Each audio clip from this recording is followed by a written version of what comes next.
Hey reptile geeks! For today's video, we're going to be covering the care guide for children's pythons.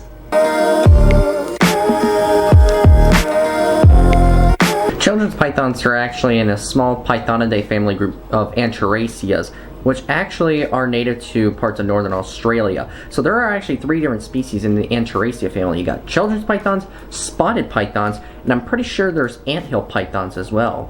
I think that's the correct term for it. But anyway, so children's pythons, they are one of the smallest snake species in the world and one of the smallest python species in general. Of the entire Anthoraceae family though, the anthill python is the smallest, which only get about 2 feet long, whereas children's pythons, they typically get about 2.5 to 3 foot long. This girl here, Ellie here, I've had her for several years. You guys have seen her on my channel in the past many times. She's actually getting a little bit better at being handled, and obviously she's using my arm as a tree branch here, which I have no problem with that. And she actually just had a meal not too long ago, so she's probably not that hungry. But nonetheless though, the cage requirement size for these guys is about 36 inches by 18 by 18. And the cage I have her in currently is an 18 by 18 by 18 because she, for some reason, I'm not sure what's up with her, but for several years, oh, I can feel her going around my neck. Can you guys see her? Can you actually see her? Probably not. She's on my neck. She's figuring out what I am. So like I was saying, everybody, is that the cage minimum for an adult children's pythons is 36 by 18 by 18, but for some reason, for several years, Ellie has had a bit of a slower growth rate than normal, so I'm not sure what the issue is with that, but I do offer her a good sized meal once every 14 days. What is she doing? I guess she's just maybe she's just curious. But anyway, yeah, so children's pythons, normally once they reach mature size, they typically... She's actually never climbed on my head before. This is so funny. So normally when adult children's pythons reach about their max size, about 2.5 to 3 foot long, normally they stay on small size prey, usually from like large mice to maybe small rats in the wild, but sometimes they probably will once in a while climb up off the ground a little ways, and they'll actually sometimes will actually maybe look for baby birds and trees, not just small ones though. And these guys normally, like many other Pythonidae species, these guys are egg layers, so, and I think the typical clutch for them is, I might have to get the snake hook out because she has never done this before. Okay, so I think she's actually just trying to get her body up around onto my shoulders here so she doesn't fall. Children's pythons are absolutely a unique species. They're known to be a very docile animal to have, but I mean when they're babies they're a little bit temperamental, but with proper handling and some quality time with them over as they age, they start to become more mellow.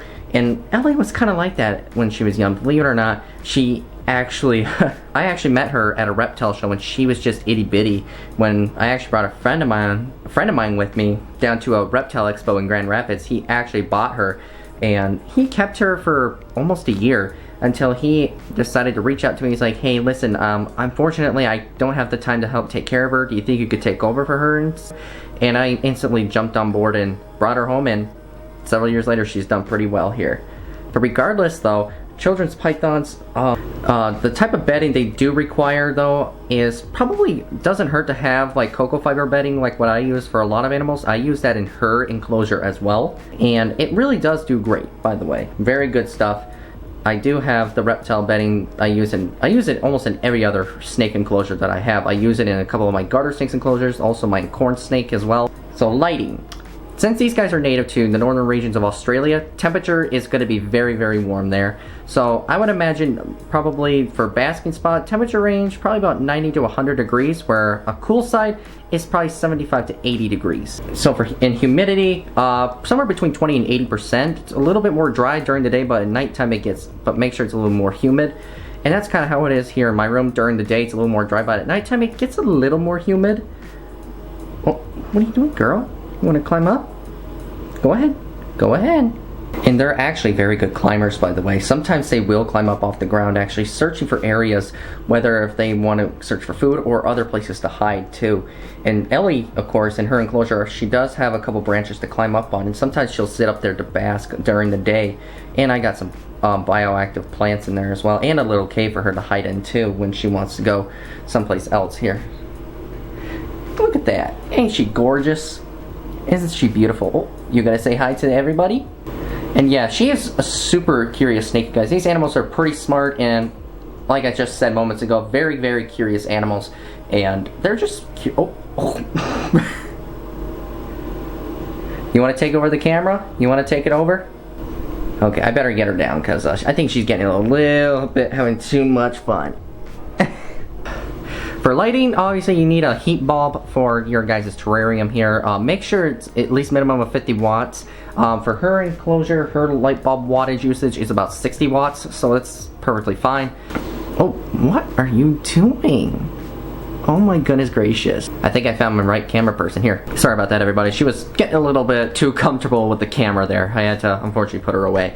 So anyways, back to our discussion here.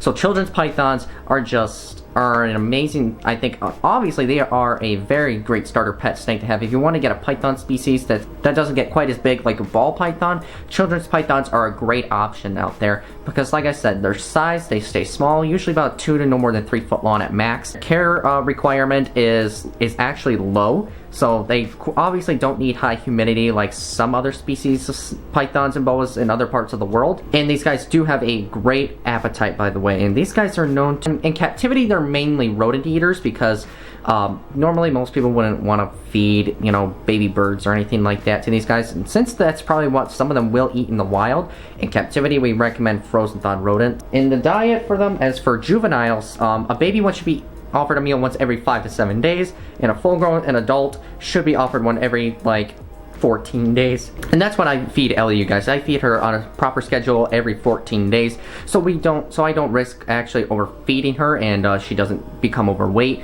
because that's really, really bad for your animal's health and could really shorten their lifespan, which is terrible. In captivity, with proper care, children's pythons can last in captivity for about 20 to 30 years. So that's a very long time, especially for a small snake species like Ellie's. You know, that's a very long time. Normally, most people would picture that with the big snakes, you know, like Burmese pythons or green anacondas. And yes, those can live up to 30 years as well, but for smaller species like this, you think maybe about 10, 12 years, but it's so awesome that I have had her now for at least 6 years now, and it's still ongoing, and she's still pretty young, you know, she's still got a long life ahead of her. So I get to spend another at least 10, 15 more years with this girl, depending on how well she does in my care. An enclosure like this for my guy Tyson in here, my albino garter snake, this is about at least a 20-gallon terrarium, so this is probably like a minimum size for an adult children's python. But obviously it does not hurt to go bigger. You know, they always say bigger is better, so, and that's not a bad thing to do. So if you guys do want to go bigger, that is totally fine. And of course, like many other Pythonidae species, children's pythons have on their lips what are called heat pits. Now these heat pits, of course, the definition for heat pits is actually allows them to read body heat in around their surroundings. Kind of like using a thermal image camera when you try to film during the nighttime hours when you're trying to record different readings of temperatures, whether if it's something that's object that's cold or if an object is actually giving off heat. Kind of like us, for example, us being human beings, we're also warm-blooded, we actually give off a lot of heat. So that's why Ellie was actually kind of actually crawling around on me, because I was actually must have been pretty warm and cozy. Really cool that they actually can use this stuff also for hunting prey, not just during the day but also at nighttime as well. They can use those heat pits to help hunt for their prey at nighttime moving around, since rodents in general are also warm-blooded. They'll be actually giving off body heat as well. Really kind of a cool feature for a lot of snakes, especially when it comes to pit vipers too. They actually have heat pits also under their eyes that also allow them to read body heat too. I mean, I wonder how, man, that'd be kind of cool actually to have kind of like heat vision in a way, like where you could actually read body heat in the dark. That'd be actually a pretty cool superpower.